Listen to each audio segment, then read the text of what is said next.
Hello everyone, সবাই কেমন আছো? ফিটনেস ট্রেনার অপর্ণা নিয়ে চলে এসেছি নতুন আরেকটা ভিডিও। ওকে, তো তোমরা অনেকেই জানতে চেয়েছিলে যে দিদি তুমি রাতে কি খাও। বড় কোশ্চেন, তাই তো? তো ভিডিও করে হয়তো তোমাকে দেখাতে পারি না যে আমি রাতে কি খাই, দিনে কি খাই, দুপুরে কি খাই।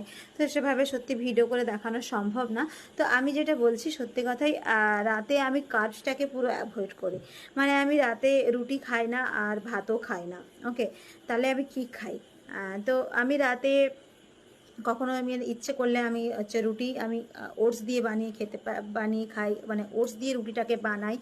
আর খুব ইয়াম্মি হয়, টেস্টি হয় ওটস দিয়ে রুটি।